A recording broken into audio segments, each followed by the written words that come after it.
Welcome to the Greg Bennett Show. I'm your host, Greg Bennett, and this was an absolutely wonderful conversation with Beth McKenzie, good friend of mine, and we haven't caught up for quite some time, and it was fun to reconnect, but even more fun for me to really understand her journey into the world of triathlon.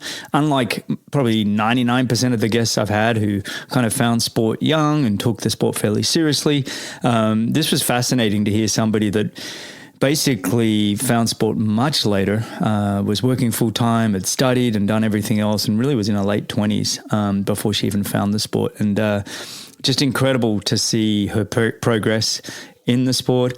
We also spend a great deal of the episode really discussing her entrepreneurial journey and building her business along with her husband, Luke McKenzie, who's been on the show. They built Wyn Republic, a great clothing brand. We will have a discount for you that you can use, a 15% discount that they've kindly offered for listeners of the show for 30 days post the dropping of this show. So go check that out. I hope you enjoyed this episode as much as I did. It was thoroughly a good time just to reconnect. If you are enjoying the show, I'd love you to share it and push it out. The show can only grow if you're enjoying it by you pushing it out to your family and friends. I'd love any ratings that you'd be prepared to give me or reviews on Apple podcasts or anywhere else where you can drop a review. I do read them. I love to hear from you. And finally, I do mention in this episode, and I have been doing it, Fireside Fridays. I have opened up for 30-minute chats on a Friday. If you'd like to have a catch-up, connect, just direct message me on Instagram, The Greg Bennett Show. I'll get back to you and we can set up a time to chat. They do fill up fairly quickly, but I'm sure we can find some time. If you'd love to connect, I'd love to have a chat with you. So you can do that. Just send me a DM on Instagram. Anyway, I hope you enjoyed this episode as much as I did. And remember, success comes to those who endure just one moment longer.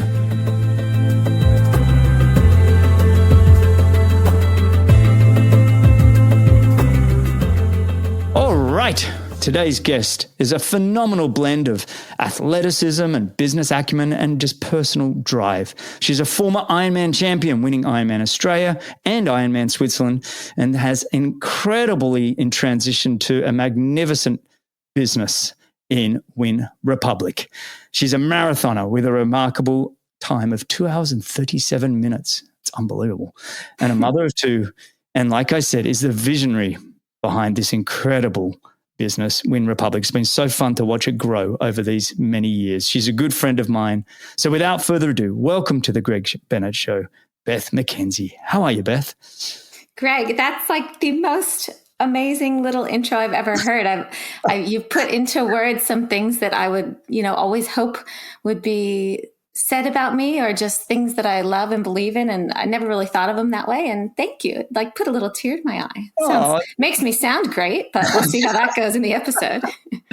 You know what? I was thinking about, I was talking with Laura and I was just like, we often chat, about our friends as you do. And I'm like, gosh, I've been so blown away by you and obviously, Luke, you two as a couple, and the way that you have both built this company. You've raised two beautiful daughters. I remember when we were down in Noosa, what was that, 2019 or something? And we just had Sydney. We didn't have Archer at the time. And your daughters were just so sweet and loving. And both Laura and I have been so impressed with you both. And just from being a fan on the sidelines of the sport of triathlon, watching the impact that you are both having with Wyn Republic and seeing you at all the events, it's just truly mind-blowing. Is it mind-blowing for you to see how things have progressed? For me, it's mind-blowing in the fact that I'm so grateful that I still get to do what I love every day, which is be a part of triathlon and sport. And, now for triathlon, it's completely on the sidelines, and getting as much fulfillment out of that and supporting our athletes, whether or not they're age groupers on our ambassador team or our growing pro athletes, or just seeing people, we still get a thrill out of every single person who runs by us, who's in a Wyn kit. And sometimes we can't even believe, like when we're down in Australia, it's different than the US. Like we're more of we're getting to be a bigger fish in a smaller pond. So you'll see tons of suits come by, and it's like, wow, like that's crazy. I didn't even realize we sold that many suits, In the US and around the world, it's different. Like each person gets a huge cheer because they're more rare. They're more like hen's teeth around there. But no, it's like it is mind blowing for me sometimes, just the community that we have now. That's been really special for us. Yeah, it's so cool. I must admit, even vicariously through you guys, every time I see a Wyn Republic outfit, I'm always kind of like, I know that. That's awesome. But look, we've gone straight into the thick of it. Yeah. But I want to actually just go back a second and go, are you calling from Noosa? Where are you in the world right now? And what's this morning been like for you? Because I know you're calling me at 7:15 in the morning, but what are you up to? Yeah, so I'm in Noosa, Australia right now. And this morning so I live in Noosa now. I'm originally from California, Philadelphia originally. I'm an American girl, as you guys can probably tell, but some people tell me now I have a little bit of an Australian twang because we have been living here pretty much since 2018. But this morning was a very normal morning for us. So I got up 4:30, did a run from 5 to 6, and then got the kids ready for school. We've got 2 daughters, age 9 and 6, Wyn and Marlo. And then Luke took them to the bus stop, and I came and sat down here with you. So it's been actually an energizing morning. I got to, do all the things I love, and now I'm having this opportunity to chat. I love it. Hey, I got to ask you, how does a guy get a girl to move to Noosa, Australia with the family from the USA? I'm just asking for a friend. Asking for a friend? Yeah. Oh, was that a hard move for you? I mean, coming from the US?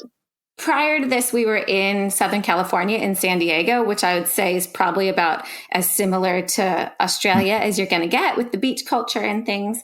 And for a really long time, even with both of our kids, we did the back and forth, the endless summer. So we were doing Noosa for Australian summer and then California for USA summer, because we were both still racing triathlon.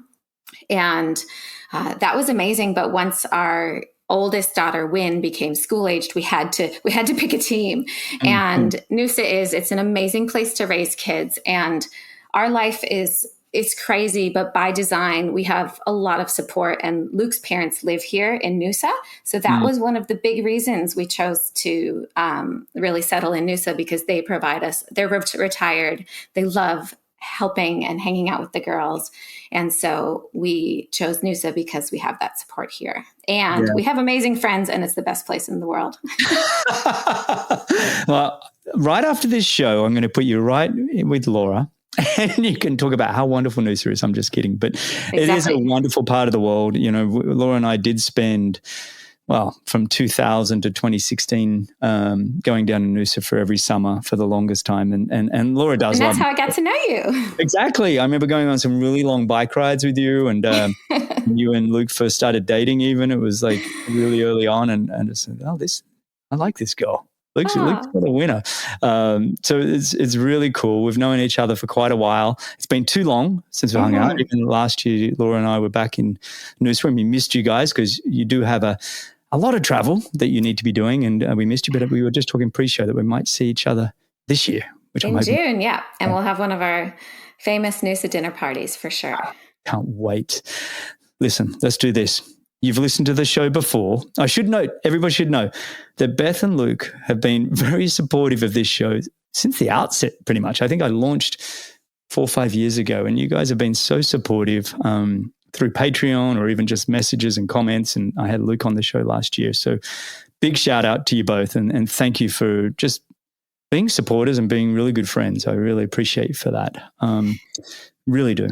Yeah, no, you'll, I'm sure, get through this episode that I'm a huge fan of triathlon in general. I think the sport deserves more coverage, more people talking about it, and not just triathlon, but as you are here for, is just like endurance sports and life and putting that out in the world. And like, I love that you do that. I love supporting that. I know how much money as a teenager I used to spend on like magazines and stuff. So now I make sure to support just all the podcasts that I love to listen to when I run.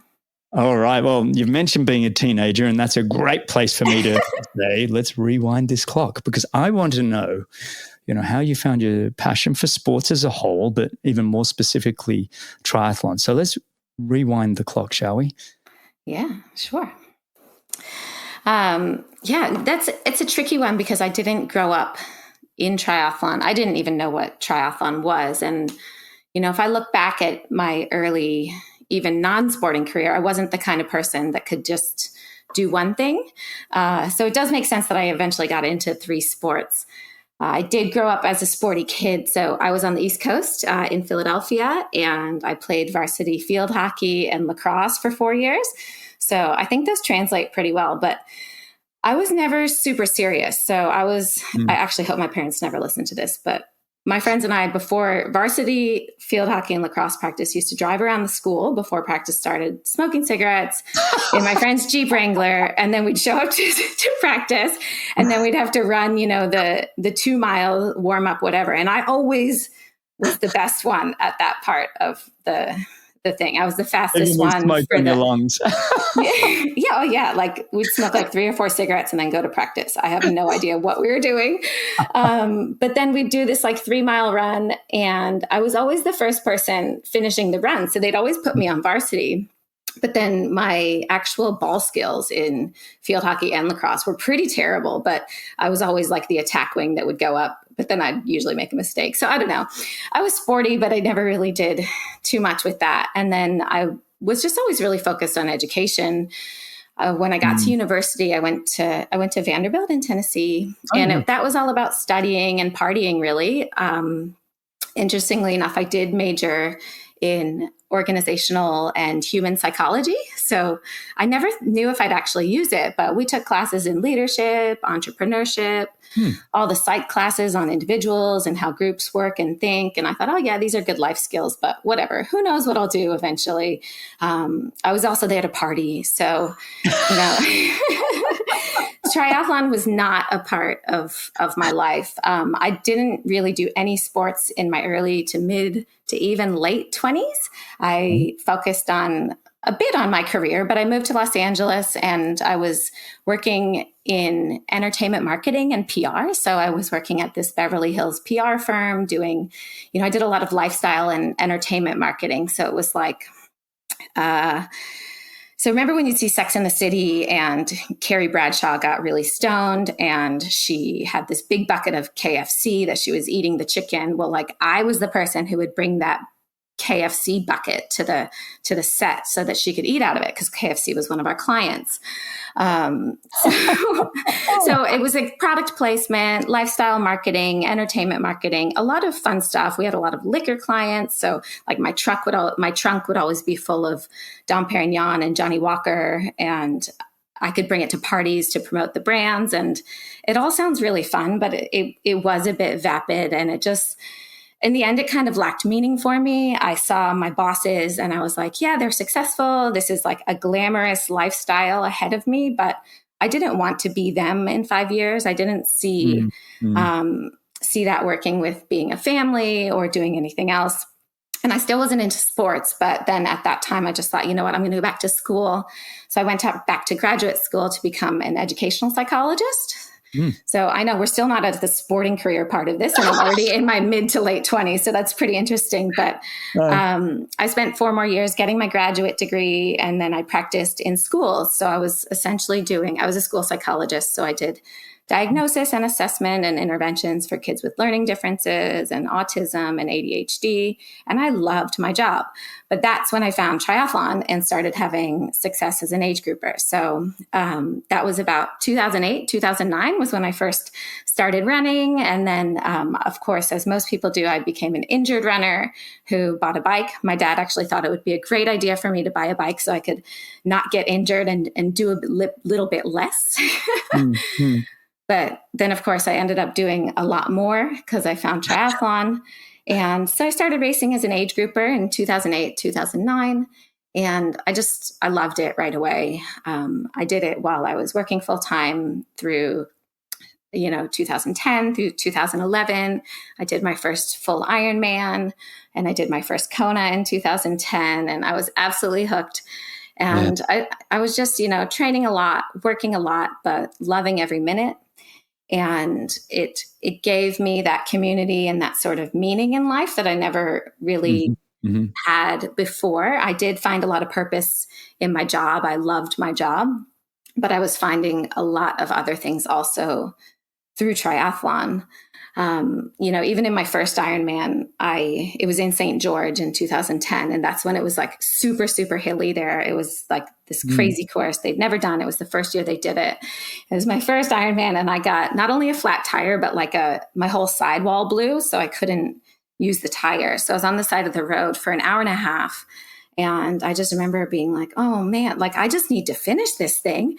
And eventually after an hour and a half, I got a new tire and I did finish that first Ironman. And, I was way back obviously, because I'd been on the road for so long. I think it was about 12 hours, but I still had, I had the fastest amateur run split. So that gave me a little bit of like, oh, okay, I want to go do this again. And I had qualified for Kona that year as an age grouper, just through a half Ironman.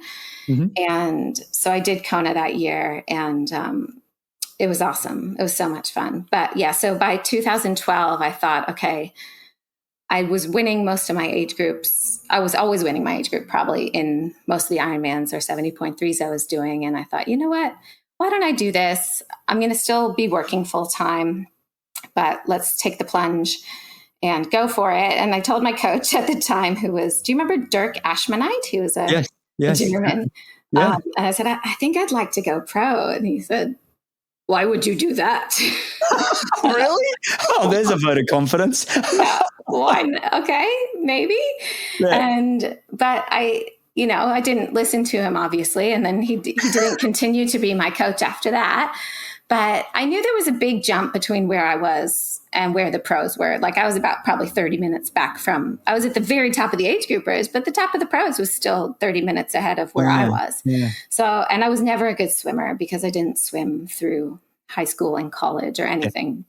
Mm-hmm. And back then you could get by in Ironman being a sub-average swimmer. You can't anymore, but I could get by, and I knew that I wanted to take that jump. So I did it anyway. And I got a new coach who was actually Pete Colson, who you know. Hey, I know Pete well. Yeah. So he was, when he lived in California, I was there. And so he coached me and Heather Jackson at the same time. We were training partners in our first pro year in 2012. And then, it evolved from there. And then, this is becoming a long story. I'm sorry. No, Greg. This is awesome. This is a really great rewind the clock. I'm loving it. Keep going. Yeah. So in 2012, I did my first pro races, and I did better than I thought that I would. I figured I would be one of the last people, but I wasn't. And I was right in the middle of the field, and I knew what I had to work on, which was always the swim and the bike. My run was always the thing I could sort of count on. So I thought, okay, I'm going to take one day off of work a week and really focus on the riding. And so I went down to 4 days a week at work. And I think then eventually I went down to 3 days a week at work. And then in May of 2013, I had met him a long time ago, but I got together with Luke McKenzie, who's my husband now.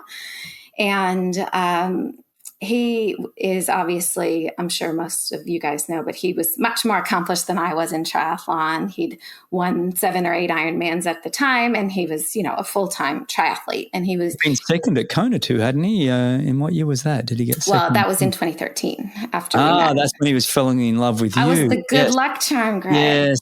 No, I've talked about on this show about how love and emotion is such a powerful weapon. When guys fall in love or girls fall in love, it's really powerful what it can do for you. Anyway, yeah. So but it was a big pivotal moment in my life. Yeah. And in May we met and started hanging out together. And he's like, look, you're doing fine as a pro, but he saw how much I was riding every week, which was like probably 150 kilometers a week or something because of my work schedule.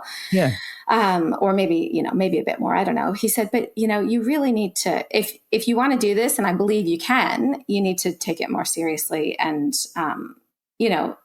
see what you can do full time. So I applied for leave of absence from my job and they granted it to me for 1 year. And I thought, okay, I'll do it for 1 year and then I'll go back, spoiler alert. I never went back, but, he really showed me that if I went all in and did it, that I could be successful. And so we started training together and, right away, like everything just sort of clicked. Like I started getting better and improving.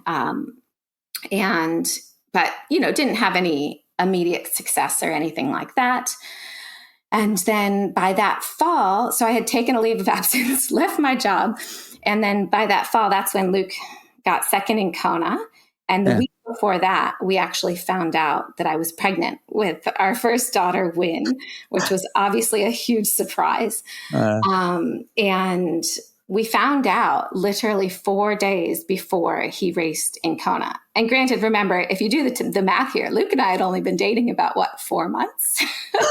Gee whiz. Yeah. So here we go. You know what? It's an old-fashioned way marriage of doing it. Like you talk to our parents, it's like they're like, yeah, the first one can come anytime and the second one takes 9 months. Yeah, exactly. So, we did feel really lucky right away. And to be fair, we had one of those very quick relationships because he convinced me to take a leave of absence. And what that meant was like right away, I was training full time. So I pretty much left my apartment, moved in with him. We did a training camp in Bend, Oregon that summer. So we lived together 100% from the beginning. So we already felt, married for all intents and purposes within the first 4 months. So it wasn't like a shock for our relationship, but it was a shock for what I thought my career was going to look like in triathlon. I had just started to get some of my own sponsors. Like I was sponsored by Zood and Cannondale and SRAM and Zip and, but I hadn't accomplished that much. Maybe I was second at Ironman Wisconsin in 2012 and a few other podiums, things like that, but nothing out of this world. So right away, it was these highs and no lows, but the high of Luke coming second in Kona really changed, his trajectory and what he knew he could accomplish in the sport and his, full commitment to Kona. And then for me, finding out I'm pregnant 3 months into my leave of absence to be a professional triathlete was interesting. Wow. Yeah. But I think what it gave me right away was just this drive that I knew I wanted to come back. And in hindsight, come back probably too quickly. But I knew that I wanted to, show everybody that I had still made the right decision and things like that. But I lost a lot of sponsors because at that time, there weren't women doing what they're doing now. There weren't women that were having babies and then coming back and being successful in triathlon and talking about it. There were women that were doing it. So Gina Crawford, she's somebody I really looked up to, but she was very quiet. She was very sort of just, always just, you never really knew what Gina was doing until she showed up at the finish line in first place. Like she was one of those quiet achievers where I feel like, I was one of the first that really just put it out there that pregnancy and having kids could be a benefit and a blessing, not only to you and your family, but to women around the world who still have goals they want to achieve in sport. And, that it's not the end of that sporting career.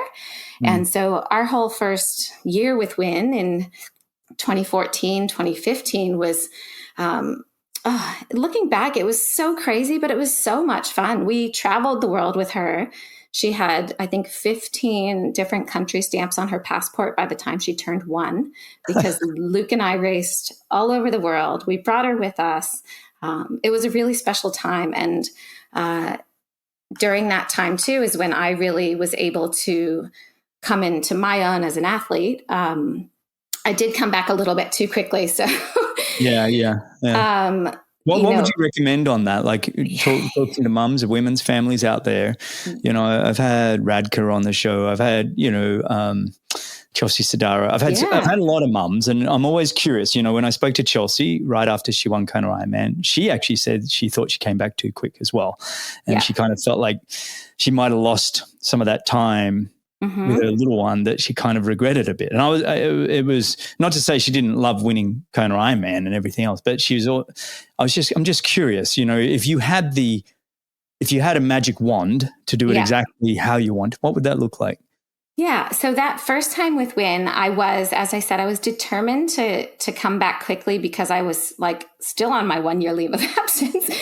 And, but I wanted to, keep any little sponsors I had, which weren't many, at that point, and just sort of prove that I could come back early. And at that point, there was a point system to qualify for Kona, and women needed like an exorbitant amount of points to qualify for Kona. It was crazy. Right. So I knew I had to start gaining points for Kona for the following year very early.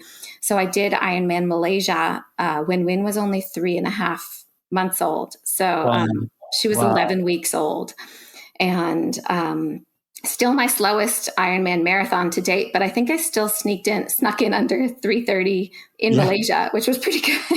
Wow. Were you still breastfeeding and things at that time? Or? Yeah. Wow. So I actually didn't travel with Wyn to that. Like she was in Hawaii with Luke and his mom, and I went to Malaysia for like 5 or 6 days, and I froze all my breast milk. I was pumping in all the change tents and doing all that stuff before that was even a thing. I remember Tammy Barker, who's one of the Australian people, sitting on the ground with me at the end as I'm just pumping in the change tent. She made a special little place for me, and we're just chatting about the race. And I did. I got good. I love this. I got good points for Kona, and I did eventually qualify for Kona the following year. But looking back, it was too soon because, not only asking a lot of your body, but I did, as Chelsea said, like, I think I was so focused on the process of coming back to triathlon that I didn't focus as much on the process of, just being there with my daughter. And I was there with her a lot. Like, the great thing about being a triathlete is like you can go and train during their naps and during other things, and then come back and have a nap with them or sit on the couch, those kinds of things. And, it is still, I got to spend a lot more time with my daughter than a mom that would have a 9-to-5 job. So I do appreciate that. But I feel like I was also very tired a lot of the time, so I didn't appreciate it all. It's like the recovery phase of when your baby's having a nap. That's actually a recovery phase, not to go smash yourself. Yeah. So I did, the second time around, I did make sure to enjoy it a lot more and take a longer time to come back racing and that kind of thing. So that was a lesson learned, but I have no regrets. No. Yeah. I think that was good. But then, so when Wyn was 6 months old, so at the end of 2014, that was actually perfect for me. I'd raced Ironman Western Australia, and to date, that's probably my best ever race. I think I still have the course record for the run, not the whole thing. I'm not that fast, but that was one of my best races ever. And I ran a sub 3-hour marathon off the bike when she was 6 months old. So I always tell people, give it at least 6 months, nothing less. And then, see what happens from there. That's really good feedback though, for people listening, like just to understand what you think the perfect window is, it's like traveling. Like you, we traveled with our daughter in that first year so much. I was coaching an athlete and we traveled the world, and it was kind of, then I realized, and I told people, look, you can travel with your kids, no problem. That 3 months to 1 year, it's easy. Yep. But that little window when they're kind of 1 to 3, when they're starting to crawl and on the move, but they don't understand discipline, that little window is tough. Or between 1 and 2, it's like maybe avoid that. I don't know. You guys have traveled. I totally agree. No, for me, I always say 12 to 18 months is the hardest time to travel with kids. Yes. Toddlers are very, very challenging, especially with jet lag and things like that too. So it is something to build into there for sure. Look, this has been an incredible journey. Looking at your results, you continued to progress. 2015 was a remarkable year. Plenty of podiums everywhere, lots of racing, a big win at Yes. Ironman Switzerland. Yeah, so that's definitely my career highlight was when I won Ironman Switzerland, and that's when Wyn was 13 months old. So that was huge for me. I had a 1-year-old daughter, an amazing husband. I won an Ironman. Like life was really, really good, and I'll always look back at those times and know that we worked really hard, but it was all worth it. And yeah, it was a really special time, and we really enjoyed it. It's not something that everyone gets to do. And I'll always, I didn't have a big, huge successful career, but to have one or two great things that I got to accomplish is great. And then that year, I think, was my best year in Kona, which is still not amazing. I think I was 15th. So yeah, it's good. Yeah, but a solid year. But then look, fast forward one more year and you're winning Ironman Australia. Yeah, so Marlo was born in July of 2017. She and Wyn are like 3.5 years apart. And we actually had Marlo while we're still racing. So I had some of my other best races ever, probably 6 to 12 months after I had Marlo. So 2018 in Ironman Cairns was a great year for me. I got to race with Rinny and some other moms. And I think I was third there when it was the Asia Pacific Championships. But that was, at that time we had 2 kids, and then we had also launched Wyn Republic in 2017, 2 weeks before Marlo was born. So things just got a lot busier after that. And I think our careers sort of started to wind down. Yeah, no, fair enough. Well, let's do this. I want to move forward a little bit.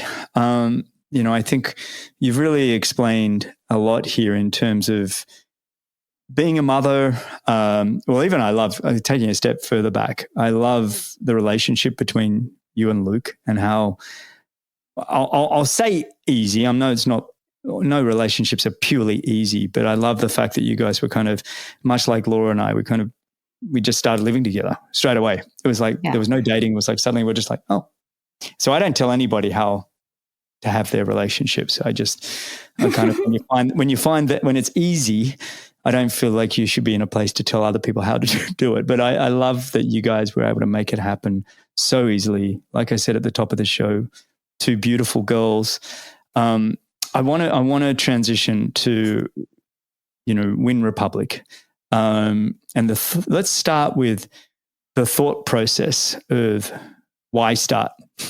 What inspired you to start Wyn Republic in the first place? And really, I asked that because there was a lot of clothing brands around. There still are, and it's kind of like, what was the catalyst for thinking, let's start this company?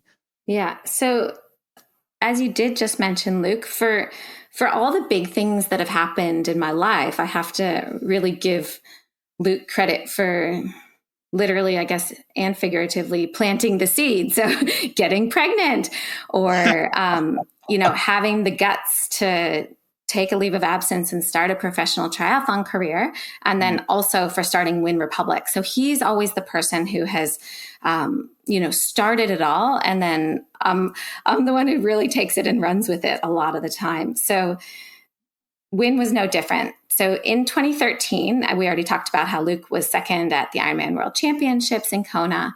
And he was like one of the first people ever. There were a couple others, but he was one of the first ever to wear a sleeved aero tri-suit and a trucker hat, which I'm pretty sure the trucker is not aerodynamic, but let's we'll leave that out of here. But so he wore that suit, and because he came second that year and he had led for most of the race, it got a lot of attention. And he had actually spent his sponsor at the time was Saucony, and he had spent time with them, convincing them that he should be able to wear one of these suits and helping them develop that suit. So the other athletes that wore that suit in the race were actually also Saucony sponsored athletes who had access to the suit. Like Heather and Trevor Wortell. Anyway, so he had worn that suit, and then they started to become more popular. He wasn't the first. There was somebody else, and Luke knows who it is. I don't remember, but they became more popular. And Luke had always really been into aerodynamics. So he'd been spending time with Simon Smart in the wind tunnel from Drag to Zero, and things that a lot of people weren't doing back at that time. Like, this was 2013. Now in 2024, it's expected. You have to do it. Everyone's going to the wind tunnel, the velodrome, doing all that. But nobody was doing this back then. I mean, people were, but they were mostly cycling teams and I don't know.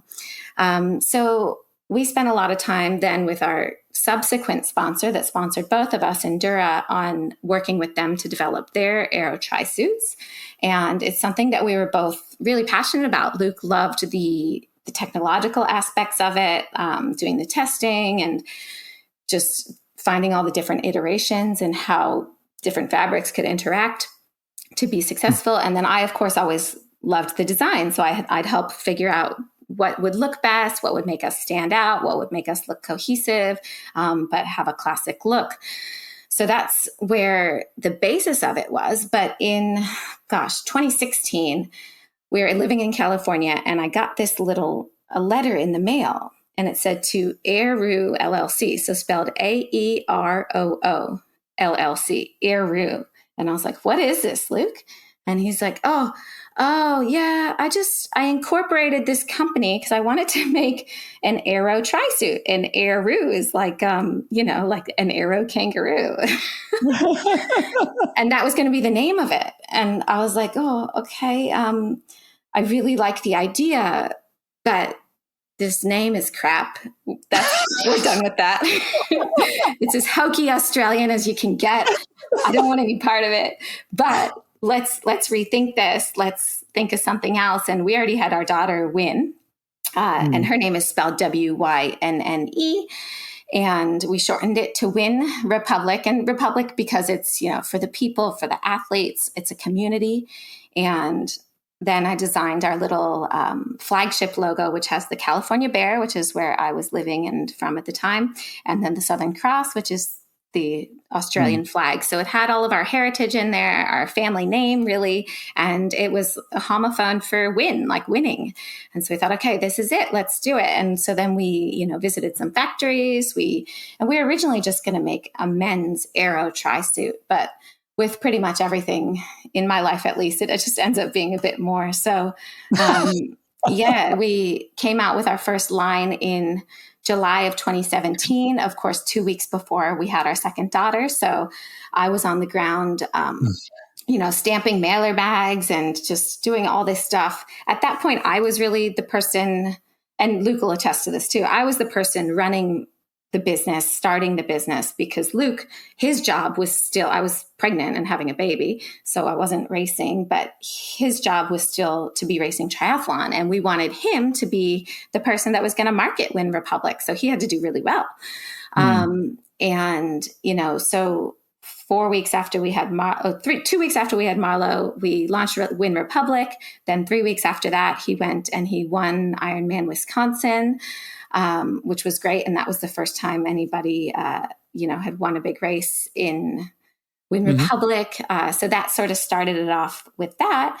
And at the time too, the reason I was really running it was because we were both still running, remember the Island House Triathlon? We were the race directors of that, which was a huge, huge responsibility. And 2017 was the last year that we had that, but he really took the reins on that. He was amazing at events management and execution, whereas that wasn't really my calling. So we sort of divided and conquered at that point.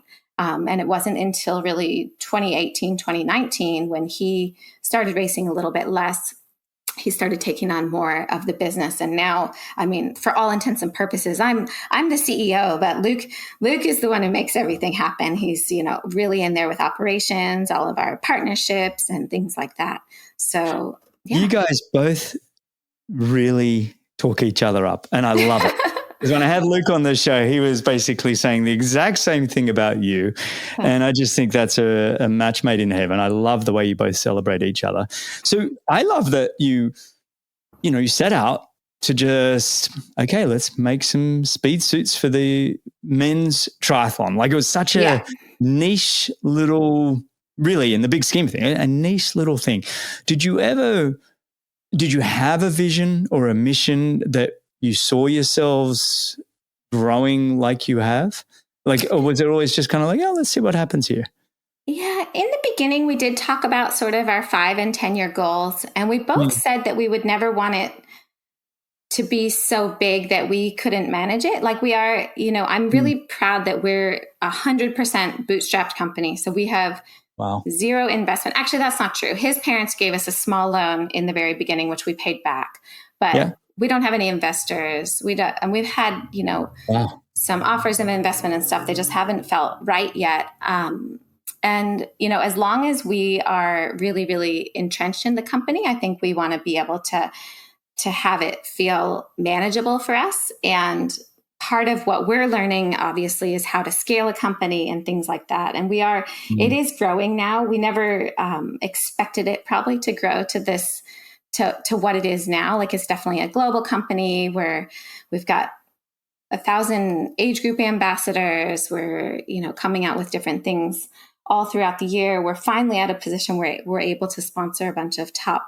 professional athletes. But yeah, with that comes a lot of, I'd say that 2024 for me is my scariest year yet, because we have so many, commitments now. We are committed to a lot of pro athletes. We're committed to a lot of amateur athletes, to a lot of things that we want to see succeed. And so we need to make sure that the business is super healthy and can sustain all that too. And that the people that work with us are really happy and want to grow the business as much as we do.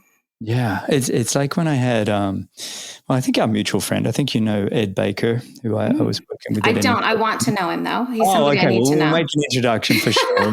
He's one of my best friends and he's a wonderful man. But I know his story because I've listened to your podcast, and it's pretty impressive with what he's done with a bunch of companies. Well, if you listen to the first time I had him on the show, and he talked about a K factor, and this, and when you're growing, there's a right amount, and I think it was like 1.2 was the kind of the right amount. Because if you grow too quick, you can collapse, and if you slow, and it's like you're saying, you and Luke want to remain in the business and have this sense of, control, I guess, but it's also wanting to grow and seeing what can happen here. And I can't believe 1,000 age groupers. I did see that you signed one of my all-time favorite athletes, Ashley Gentle, this last month. That's fantastic. She's just wonderful. I love Ash. So I'm happy for you guys with that. Who are some of the other pros you got? Yeah. So signing Ashley was a really big deal because she has won the Noosa Triathlon 10 times, but she's also just such a force right now in middle distance triathlon and a great person, somebody we've been friends with for a long time. So having her as a strong woman in the lineup is amazing. We've also got Chelsea Sodaro, who, won Ironman World Championships in 2022. And for me, Chelsea was our first super, super meaningful signing to me because she was that mom that I felt that I was, but amplified, on 10 times, 10x of what I was what Chelsea is and is for women. And I see the impact she's making, and it's amazing. It's really cool to see how she's empowering women and girls to continue to go after their dreams and to make sure to prioritize themselves, because that is what is going to help build strong children as well. And so, Chelsea's been huge. We also just signed Lionel Sanders, which was so big for us. He's another one that's just, his authenticity just is so inspiring to me and so many, and the way that he just is the most gritty, real, raw guy you're ever going to meet. The emotion that comes out of Lionel, I think, is something that everyone can connect to. So we're really excited to see how we can weave in with his story and help him have a successful 24 and beyond. And then really exciting, actually, I didn't even get a chance to check the post, but at 7 a.m. this morning, so just before we started talking, we've announced that we're also sponsoring Josh Amberger. So Ashley's partner, I know, and the announcement's really cool. I can't wait to go after this and see what the feedback is, because this will come after your announcement, so it's perfect. Yeah, and it's the funniest. Like, of course, it's very Josh. Josh is awesome. I mean, This guy, his episode on my show, he's just so I don't know. He's just so real. I love Josh. That's really cool. I'm really stoked for you. Yeah. And I think, I know that most of these athletes that we've had a chance to sponsor in the past couple of years, that we're probably not the people, I mean, we might be, but we're probably not the ones that have offered them the most money. But we're the ones that have offered them the most genuine support. So the athletes know that Luke and I are going to be there at as many races as we can be at. We are going to help them personally develop the fastest suits for them. We do really care. And for a lot of the athletes, I think that's made the difference. Ash and Josh know, like, we've been cheering for them on the sidelines for years, and they were never in our kit. So they know how it's going to be. And it's having them close to us in Brisbane is really amazing. So a lot of what we're doing with Ash and Josh, yeah, sure, they're great ambassadors for the brand.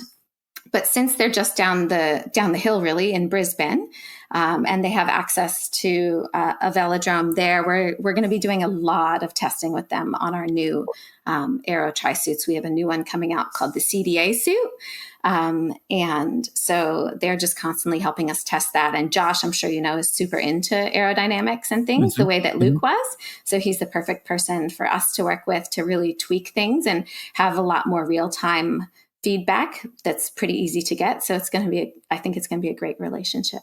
And even the one thing with Josh is he's got a creative genius about him. Oh yeah.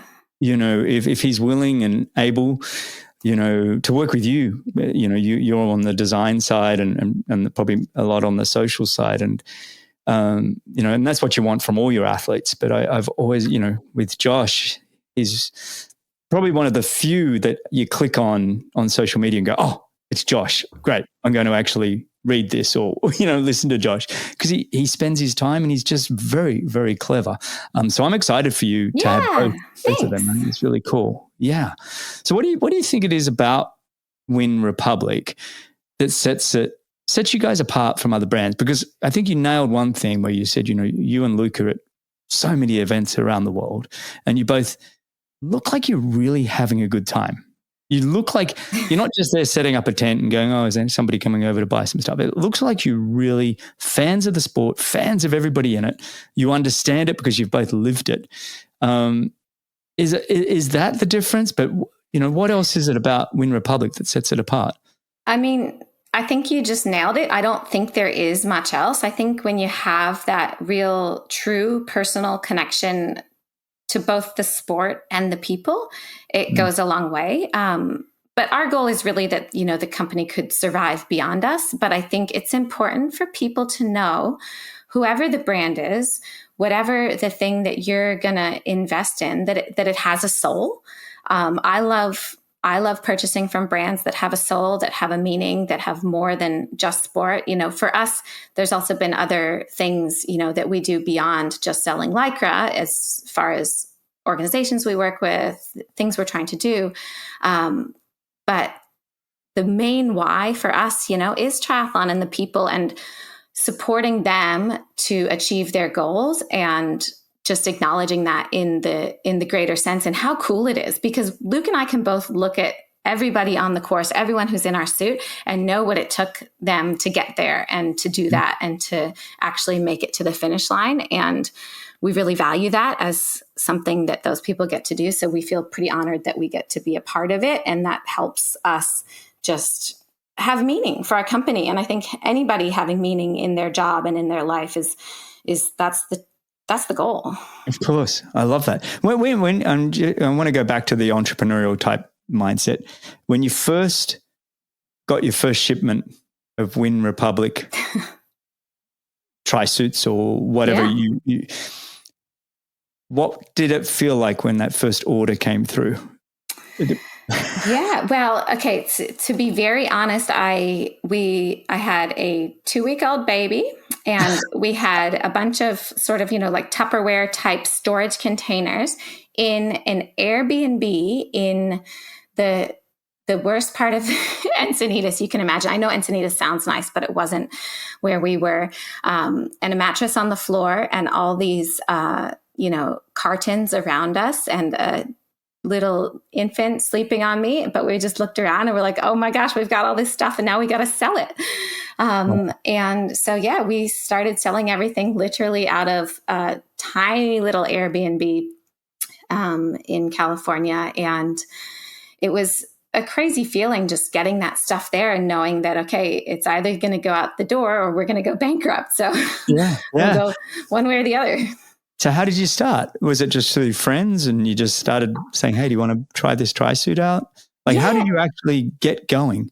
Yeah, well, part of it is what I mentioned in the beginning is just the marketing and branding aspect of it. Like, we knew we couldn't sponsor other professional athletes, but we knew that Luke was going to be racing right away. And at the time he had, a really big Instagram following. His Instagram has since been hacked and it doesn't exist anymore in that sense. But we really started marketing it through that and through some key friends and things like that.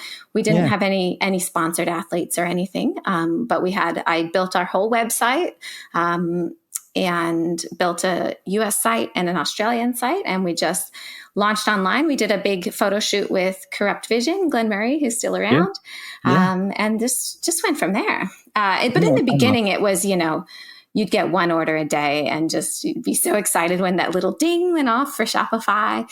And then eventually it was maybe 2 orders a day. And then eventually you had 20 orders a week, but it took a long time. It wasn't an overnight success at all. But the great thing for us is that although we were vastly, vastly, vastly overextended, it wasn't our sole source of income until... It was a side hustle to start that you were able to build from. Yeah. So... we were way too busy in 2017, 2018. That's all kind of a blur for me because we had an infant. We had an infant business. Luke was racing full time. I got back to racing in 2018 full time. And it was a hectic time, but I think we needed it to really just dig our heels in and just say, okay, this is when we're in the trenches and eventually we'll be out of the trenches. And, eventually things cleared out a bit. I love it. In tech, we call it Flintstoning, right? It's like, you remember the Flintstones, they got to run with their cars. They're basically, it's like you, in tech, as the CEO and founder, you're doing everything. Yeah. You're doing email responding. You're doing every little thing that you can. Customer service. Oh, yeah. Customer service. And it all goes to you and you're trying to present like you're bigger than you are.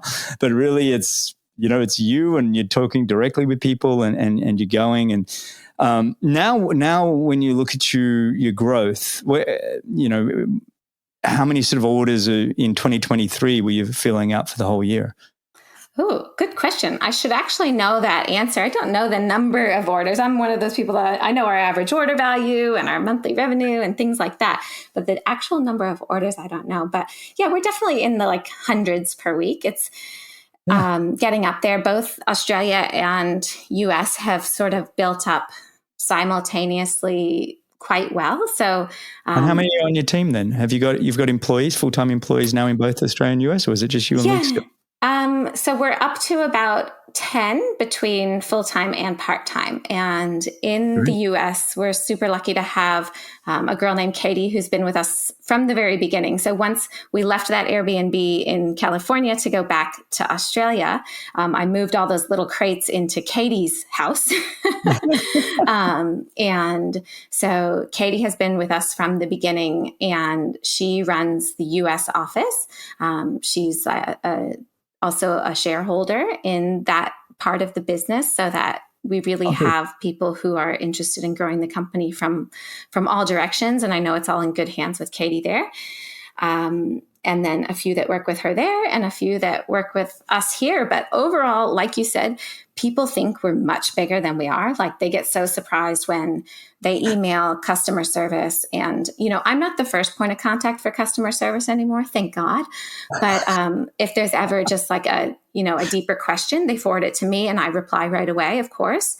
And, people are still, oh, you're replying to me. I'm like, yeah, well, who else do you think is here? There's not that many of us. We're not Nike yet, but it won't take long. We're going to get, have you had moments of doubt, like when you've sort of lain in bed going, what are we doing? No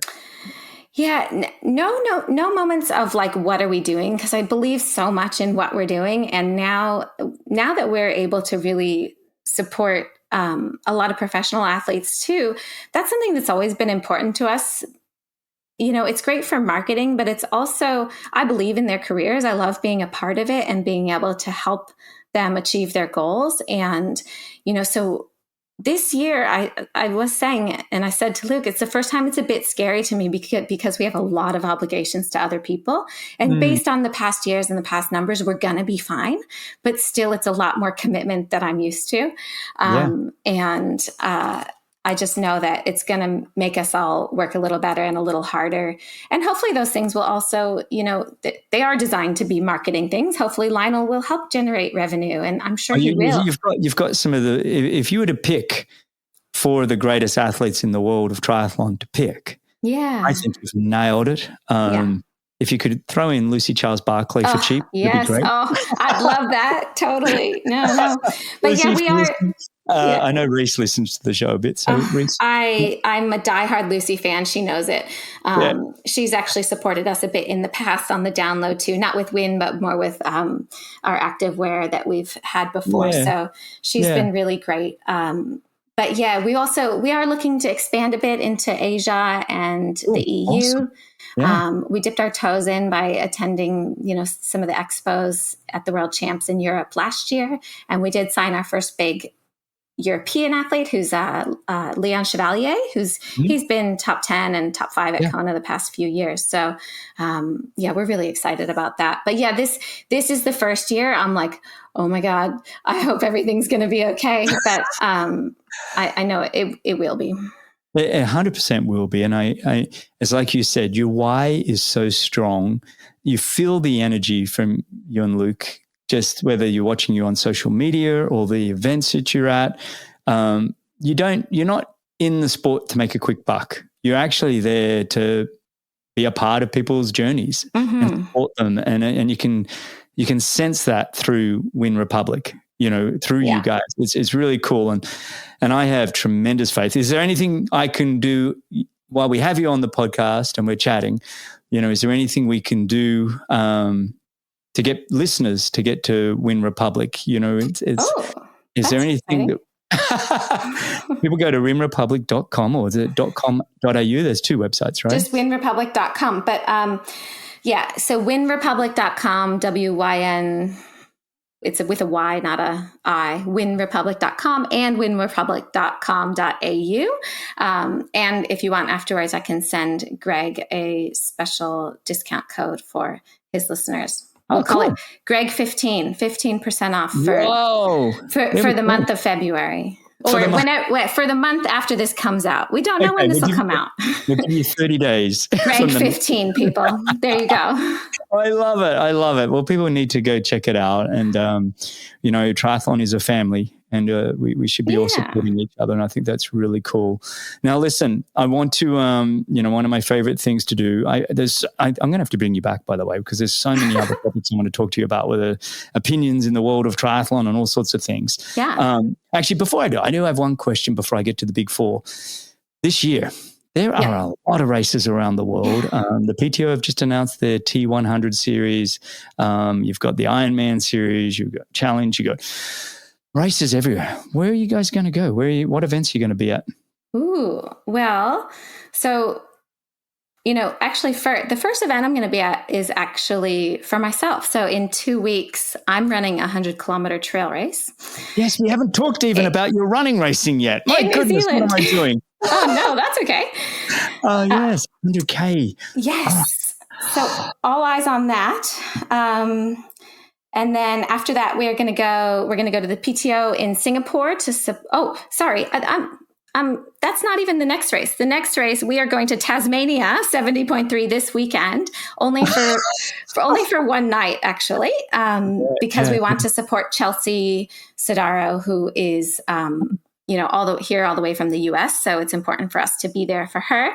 And Braden Curry, as well as Grace Beck is another one of our athletes going to be there. And Hannah DeVette, who's Hayden Wild's partner, is going to be racing in the Wyn Republic. So we've got a strong professional crew, but also we're going down to support our age group athletes. We don't have an expo there, but we are going to be on the ground. Oh, Yeah. that's awesome. So And then New Zealand. And then you're doing your 100K running race, which was where are you doing that? So that's in Rotorua, New Zealand, and it'll be my first 100K. I spent the last year and a half really chasing the marathon. Yes, congrats, by the way. You did another sub 240 last year at the Sunshine Coast Marathon, right? Yeah. So originally, like in 2022, I guess, 2021, I thought I was, I turned 44 yesterday, Greg, so I'm not getting any younger. Happy birthday. Oh, I think I actually did know that as well, and I apologize. No, but I've surprised myself in that I've run, my best marathons, everything at 42, 43. I decided to really give the marathon a crack just to see what I could do personally. I didn't have any grand goals, but the idea of qualifying for the US Olympic trials came up sort of halfway through, and I thought, maybe I could shoot for that. But then, of course, once you get a goal in your head, you're like, I've got to try to do it. So qualifying for the U.S. Olympic trials was like, you had to go to sub 237, so a 236.59. And I did a 237.47 and a 238.19 or something, and then a 239 earlier this year. So I got super close a bunch of times, and although it was a failure for me, like it didn't feel like a failure. I feel like I got everything out of myself that I could at the time, given everything, that I have going on with kids and work. And I was amazed my body even let me get close at that age. So I'm, and having never done it before. So I hope people never stop or never just don't sell yourself short. Like you can accomplish a lot. And even if you just get close, sometimes that feels like a win too. Well, I think it's a tremendous win. And I think what you're doing is a bit like when I had Dan Plews on the show recently. And, and we were celebrating him breaking the 8 hours as an amazing age grouper. And he said, Greg, I read the book, this book, Die with Zero. And so I've gone and read it since. And anyway, the book basically is, look, at certain times in your life, your health is going to be best and your money's going to be there. And then, it's like, he said, look, I'm 44. I think he was the same age as you. And he's like, this is my last chance to go really fast for an Ironman. I just want to give it one last crack because believe it or not, no matter how many longevity experts are out there, you can't do it at 50. You will not if you've been doing the sport for a long, long time, you're not going to be setting records in your 50s. You just won't. And I don't mean to ruin people's dreams. It's just, look, if you are in your 30s and 40s, that's a really good time to give things a really good crack. And it doesn't mean in your 50s you can't go find other goals. Like my tennis match is so much better now than it was when I was 42. So you can still have other goals, but I don't know. I love what you're doing. I love, what Dan Plews did in terms of just giving it a really good crack. I wouldn't take it as failure. I think running a 237 low that's unbelievable. I'm running a full-time business. Come on. Even the day, it was very interesting when I ran the 237.47. This is about just a little over a year ago, I guess, at California International Marathon. And I came into the finish line. So there was about, 3 or 4 other girls who had come in right before me, but still missed the cutoff. So in that 40 seconds, because a lot of people were trying to achieve this standard. And so you saw all the people across the line who were elated because they had met the standard, and then the few girls who didn't, and they were crying and dejected. And my first thought wasn't like, oh, I'm sad too. I was looking at them like, oh my God, these poor girls. I feel so bad for them. I hope, is there something I can do to lift them up? Because I feel like, I know that they'll get there one day, and I wasn't sure if I ever would, but I felt like it was already a great accomplishment for me. I know I have enough perspective now to know that my 80-year-old self is going to look back at 42-year-old me and be like, damn, she was fast. It's not going to matter whether or not I actually went to the Olympic trials. It's just the things I was still trying to do well into my 40s. I hope that, when I'm older, I look back and say, yeah, that was pretty cool. But I also hope that when 80.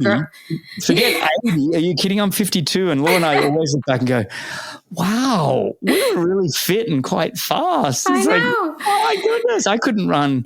If you said, Greg, go run, I think I could run a sub 20-minute 5K, but it would really hurt. Oh, you could. I'd back you any day. Everybody always says that. I'm telling you, I'm now 180 something pounds. Oh. I'd like to say it's all muscle, but maybe not all. But it's like, no, but I've changed my body shape. I'm bigger and stronger. I can throw my kids, and I like who I am. I don't want to run a sub 20-minute 5K. No.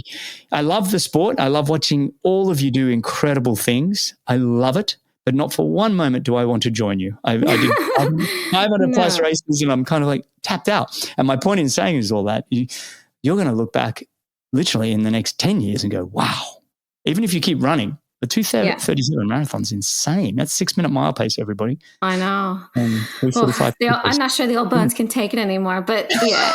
Well, regardless, in 2 weeks. Yeah, 100K is a bit slower though, so we'll see how that goes. I'll report back later. Yeah, 62 miles. Wow. Yeah, for me, a lot of it now is just about the process and the journey, and still having a goal, and that's what I hope that I see my kids.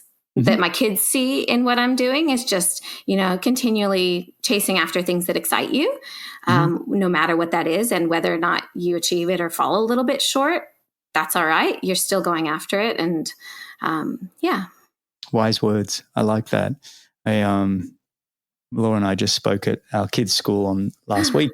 Oh, cool. They have Olympic week coming up. So they invite Olympic athletes in, which there was a few parents that were Olympians. So we went on our own, but and the whole thing I wanted them to focus on is just loving the game, loving the process. Right. It's like the outcome, honestly, even when you hit it, it's a bit underwhelming compared to the process itself. Exactly. Right? Just love what you're doing.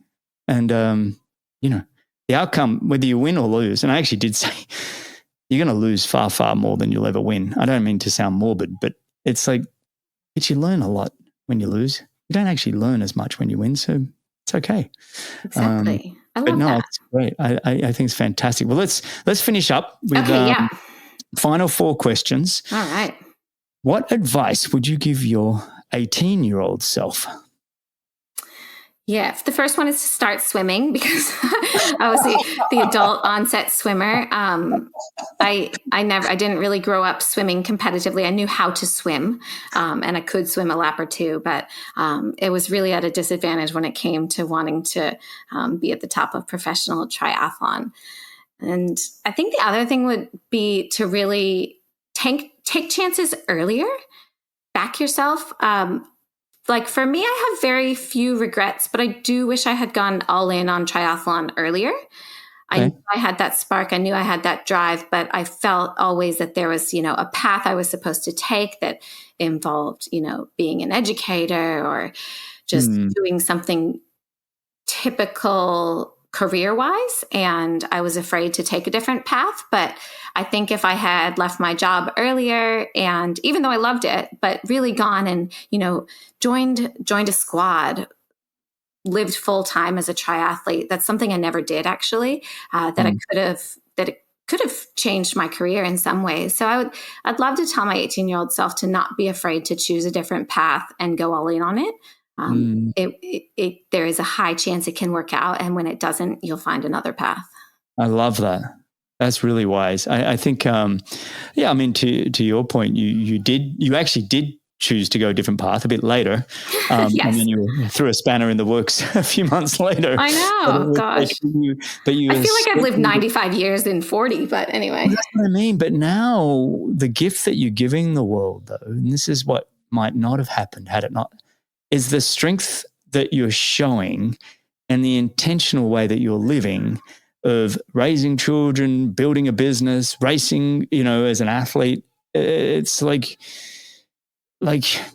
I don't know, you're inspiring. And I don't know that you simply winning triathlons without the rest would be quite, yes, you could have gone and won more Ironmans, and yes, you could have won even Kona Ironman, all of those things. And they're all fantastic. I'm not trying to cheapen them. Yeah. But I look at you as your true inspiration is the fact that you've taken it all on without complaining, with no blaming, and you've owned it, and you're living a life of intent. And I think that's where the inspiration is. And so as much as you're telling yourself, 18-year-old self, to maybe start things earlier, I don't know. I think your journey is really cool. Yeah. Oh, thank you. All right. Well, let's ask another one before I embarrass you too much. Okay. Who are 3 people, living or dead, that you'd love to have dinner with? Ideally, not family, but if you must, you can throw them. Yeah, dinner parties are funny because when I thought of this conversation, I thought of like our, typical Noosa dinner parties. And funny enough, just a couple weeks ago, we got to have one of those dinner parties that I think some people would love to be at. So we had Jan Frodeno and Emma over and their kids, as well as Belinda Granger, my ultimate best friend and really my biggest role model in the world. And, the 6 of us sat around the dinner table while the kids played and just had, some of the best chats ever. And, I feel really lucky to have those kind of people in my life to constantly guide us, but also just to have those stories and enjoy each other. That's fun. So yeah, I get to live some of the dinner party experiences sometime, but if it was people that I don't know, I do have I'd love to have dinner with, I'd say Eliud Kipchoge, because he could teach me that zen of success, and Taylor Swift.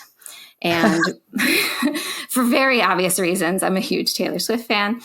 And also Barack Obama, mostly because I've always loved all of his book recommendations. So I feel like we'd have a lot to talk about. Cool. But with those 3, I would just want to listen to them talk and be a fly on the wall. Yeah, hit record. Yeah. Okay, talk amongst yourselves. I love it. Could you imagine that? Kipchoge, cool. Taylor Swift, and Barack in the same room. It would be epic. Oh, well, let's make it happen. Oh my God, yeah. All right, where do you see yourself in 5 years?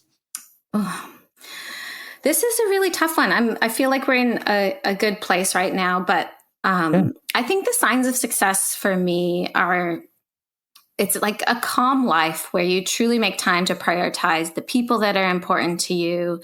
And I feel like the one thing I could really improve on in my life right now is really making time to be less busy. On my birthday yesterday, my only regret was that I had, I'm not talking about the random Facebook messages from people saying happy birthday, but some very meaningful messages from good friends that I didn't have time to respond to until it was past my bedtime. And, in my dream world in 5 years, I'm the type of person that has time for everybody important in my life, whether or not, it's convenient for me. So the person that can make time to have coffee, to talk about something that's important to one of my best friends, to make time to be a mentor for women in sport, and other moms or entrepreneurs, that would be important to me. So I'd like to be able to bring our company to a place where I can do that. So I don't know what that means. That is music to my ears. And I get it. Right now you're in a push phase. It's, you're pushing, but it's like this, owning your own time, right? And understanding that time is the number one commodity. I had somebody ask me the other day, Greg, you're good at raising money and that kind of thing. I said, I have no problem asking people for money. I have more problem asking for people to come on my show and taking their time. If I'm taking time, you're never getting that back. It's valuable, yeah. But I know you can always make money. People can always make money. There's always a way if you really want to. Yes. But you can never make more time. Exactly. So I want to make sure I'm one of those people that can be fully present through my kids' teenage years as well and really be there for them. And I know I can find a way to do it. But that would be my major goal in 5 years. But so that also involves growing our company to such a point where maybe we sell it and I stay on as a creative or technical director, things like that. I don't know. But I'd love the legacy of Wyn Republic to be a company that did great things for apparel technology and aerodynamics, but also that did good. So my goal in the next 5 years is really, I already said, but help support athlete careers, but also help, start working with more underserved populations, bringing people into endurance sport that may not have had access before, those kinds of things. I think we're finally in a position where we can start, at first you're just trying to survive and then you can really thrive. So I'd love to just thrive and grow the company in that way too, and spend more time with my kids. I love it. I'll add one thing to that, which I've started doing, and I'm calling it Fireside Fridays. Where I've opened up a little window on my calendar every Friday. for anybody to take a half-hour slot and chat. Oh, that's amazing. And it's been really cool. And in fact, I'm booking in. Next week, yes, please do. Next week, one of the people I met on my fireside chat, because I've been doing it now for about 8 weeks, and I've had one or two every Friday. I'm bringing one of them on as a guest on the show. And so it'll be my first amateur age group person coming on the show, because I've just simply loved their story. But it's something I'm going to start pushing out there to the world, that people like yourself with tremendous experience, knowledge, wisdom, and want to give back, to just open up, even if it's just 1 hour, where you open up 2 half-hour windows for people to be able to just call in and have a chat, and you just listen. And it can be just friends too, but it's been really therapeutic. That's such a cool idea, and a really actionable way to make, that goal like a reality. Yeah, and it's nothing. It's 1 hour, right? Yeah. 1 hour, and you do 30-minute windows, and people can book in. It's anyway, something I'm going to probably work on myself in 2024 as well, because a lot of what you said resonated with me as well. It's like, I can be a better friend. And I started this year actually by going, okay, I reached out to 20 friends and just organized 20, 30-minute chats with all of them just to check in. It was just to check in. It's been so great. So good. You are my goals, Greg. I want to get there. All right, this last one is not to sound morbid, but if you had only 6 months to live, how would you spend them? It's pretty easy. I'd fly my family over to Noosa and spend slow time with the people I love. Oh, beautiful answer. That's so great. Isn't it true? There's nothing else I would do. Yeah, but only because I've been so fortunate to travel the world, to see the world, to, live and grow in different places. All I would want to do is spend time with the people that matter. Yeah. But I think that's one of the privileged life that we've had of experiencing the world. You start to realize, well, actually, staying at home is kind of awesome. Mm-hmm. Absolutely. Hey, you want to finish with some rapid fire, or have you got to run? I know you got to get to Tasmania. No. Today we're going to Brisbane first, and then on Saturday morning to Tasmania. So, but 2 nights in Brisbane. So I don't want to hang up. I'm enjoying this chat. I know, this is so fun. I know. Next time we got to get Belinda on too, and then the 3 of us can just really have a long chat. This is what I'm going to do. Actually, let's do this next June when we're back in Noosa. We'll do it in person. I'll bring all my mics, and we can just do. I want to do one. We could actually have a really fun. I'll bring a few mics, and we can all. Oh, it can be a fireside chat. We can do a fireside chat. I don't think any of us get a word in with BG. Let's do it. Oh, maybe not. She's the best though. She's just so. I could do a whole podcast on what she's done for sport, because I see the back end of it all the time, and how she's transitioned from her career to helping others in their career, and it's pretty cool. Anyway, sorry, I digress. No. Don't. That's not digressing. We're celebrating BG, who I've been friends with since, I think we said 88. We first. Oh my God. So we're aging ourselves, but I love BG. So let's finish with some rapid fire questions. Here we go. Okay. Favorite training destination? Ooh, I loved training in Phuket, Thailand. Coffee or tea? Coffee. Luke actually just delivered me a local flat white from Puncher Coffee Roasters. I tell you what, the coffee in Noosa, it is. It's the best. It's the best in the world. So good. Love it. Early bird or night owl? Definitely an early bird. I'm the one that goes to bed like you with my kids. I get in bed with my daughter at 7:30 every night, and then I read probably for about an hour and go to bed. Perfect. Isn't it the best? I love just getting up at that 3:34. I love the early mornings. Ooh, I don't get up that early, Greg. Come on.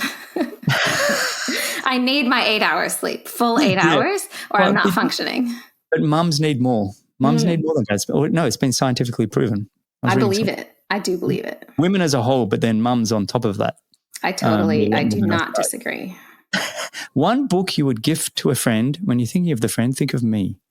Oh, let's see. I have so many books I love, but my favorite book of all time is actually, it's called A Little Life by, his name is actually really hard to pronounce. Anyway, but it's called A Little Life. It's an amazing novel. But for you, you in particular, Greg, I'd recommend, like, I'm sure you love books like The Tipping Point and things like that by Malcolm Gladwell.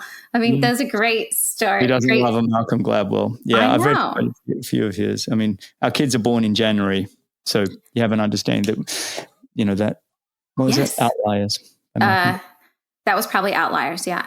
Yeah, Outliers. But yeah, they're all really good. All the Malcolm Gladwell ones. I think I've got The Tipping Point on my Audible, but maybe I'm going to go check it, make sure. Have you not read it yet? I don't know. I've got I have to check.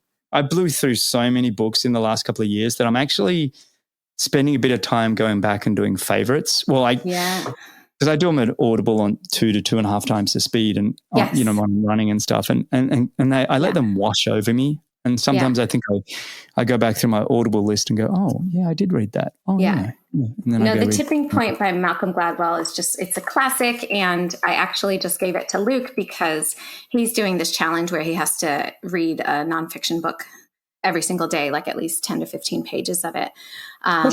And so I'm going back through a lot of the books I read through my studies in organizational development and stuff and sending them to him because they're on like leadership, entrepreneurship, or just like how do you... I can give to him if he wants. Yes. Actually, there's a really good book, The Cold Start Problem by Andrew Chen. Ooh, I don't know that entrepreneurial space. It's definitely more in the tech space. He was at Uber with Ed Baker, and it was actually... Ed was his boss, but his book is phenomenal for people that are starting companies in the entrepreneurial space, whether you're in tech or not. It's a really good one. So that's the cold start. I'll tell Luke, but just because I hate butchering authors' names, I just had to say A Little Life is by Hanya Yanagihara, but it's the most amazing book I've ever read. I just love a great novel. I'm such a reader. So everybody send me your book recommendations. Perfect. I'm going to send you a bunch too then. Awesome. Yeah. All right, here we go. Dream vacation spot. Ooh, the one place I'd love to go that I haven't, one of the places I'd love to go that I haven't been yet is Croatia. Yeah, me either. Yeah. Cool. Let's all meet up there. Yeah, but Luke, myself, and Belinda, we did like a threesome. Well, not that kind of threesome, but a triple. That's what you say.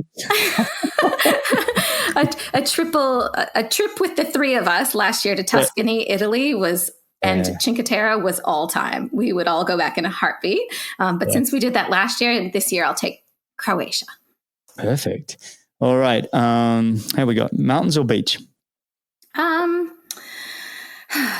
Of course we want everything, don't we? That's why I used to live in California. You could have both. You could ski and then go to the beach in the same day. But if I had to choose one, I'd choose the beach, not because I love the ocean. I actually do not enjoy swimming in the ocean that much, but I love being near the beach.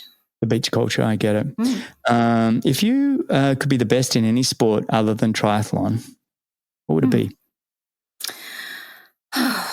It'd be really cool to see a very top female F1 driver, wouldn't it? Yeah. Well, they're on the. I mean, they still got the women's F1 series, don't they? Yeah, I think so. Yeah, and I think there's been close. They've had the test drivers. What's her name? It's getting closer. Let's just put it I mean, I don't actually follow F1. I was just saying it would be cool. No, I don't follow it that closely. Our friend Mark Webber, who lives in Noosa, there with us. Yeah, we ride with Mark Webber sometimes. Yeah, so I got right into it when he was in it, and I've got other mates involved. But honestly, it hasn't been my top sport. But yeah. Okay, final one. Greatest movie of all time. Ooh, I don't really watch very many movies. I don't watch any TV either, really. But American Beauty was one of my favorite movies of all time. I love that one. But my favorite go-to movie every December is The Holiday with Cameron Diaz. It's a great story. And Jude Law, he's just gorgeous in that movie. So that's a good one. And Love Actually. So yeah, I'm good for those two holiday movies, and that's about it. Oh, Beth, that's fantastic. Gotta love Hugh Jackman. So you got plenty of racing coming up this year. You got your own racing. You got plenty of events that you got. You're mapping out a bit of a calendar season where you guys going. Yeah, we're going to all the World Championship events again for Ironman. Okay. So Nice and Kona and Taupo. Cool. But trying not to. Now we have a small team that can go to some of the smaller expos, which is great. And then the bigger ones, Luke and I still go, but we have people helping us so that we can go and support athletes, meet with people, do things like that. Yeah. All right. Well, any future big projects that you guys are working on with Wyn? Any new kind of apparel lines? Or, I mean, I guess you're constantly working on things. Yeah, our biggest thing right now is just developing this new CDA suit. So that's going to be our new top of the line suit. And we've been working with Chelsea for over a year on it. And we're refining it now with Ash and Josh and Brayden. And, just a lot of like aero testing, things like that. And so that's going to come to market in probably mid 2024. And that'll be our biggest push this year. Very cool. I need to get Brayden Curry on the show, actually. Brayden is the coolest guy ever. Yeah. And that family, honestly, his family is ultimate life goals. The stuff that they do together and achieve and the things they're doing with their kids are very, very cool. Oh, cool. All right. Well, I'll reach out to him on Instagram. Maybe you can even send him a plug and say, I will. Come on. Not that you need it. No. I think I've written him a long time ago, and I don't know what happened there. But anyway, yeah, definitely want to get Brayden on. Cool. Love having the Kiwis on the show. But Beth, this has been really fantastic. I've taken a lot of your morning up, but I thoroughly enjoyed this chat. I can't wait to see you all in person again in 4 months' time. 4 months, almost there. I just feel so honored that you've had me on, and I was so excited to talk to you. You know how much I've been a fan of the show, but also of you guys. I actually got to race Ironman with Laura when she did Ironman Melbourne, but her foot was broken. Oh, that's right. She ran into the water and broke her foot. That was devastating. That was tough. Yeah. What year was that? 2015 or something? 2015, yeah. Yeah. But you guys have always been people that I looked up to, especially when you guys were, just creating your career together and being that ultimate power couple. I remember seeing you on the fronts of the magazines. You guys in the Lovatos were like, that was everything. So, and then you made it happen. You manifested it. And you and Luke, it's like look, you're inspiring. Yes. Yeah. So I really appreciate it. And it's just been fun getting to know you and also catching up. Yeah. But next time I'd love to flip the script and ask more. Well, I know a lot about you, but I always like hearing more about the friends. No, well, when we get back, let's definitely do episodes in person together. I think that'd be really cool. I think we can have some fun with it. I'm going to bring all my gear back and do it properly this year. But yeah, this was really fun and truly inspiring. So many great quotable quotes in all that you said too, by the way. So thanks again. Thank you. Appreciate you. Give Luke a big hug for me. I will. And for everybody listening, you can find all the show notes and everything else at bennettendurance.com/media. All right. Stay on the line, Beth. Thanks, Greg.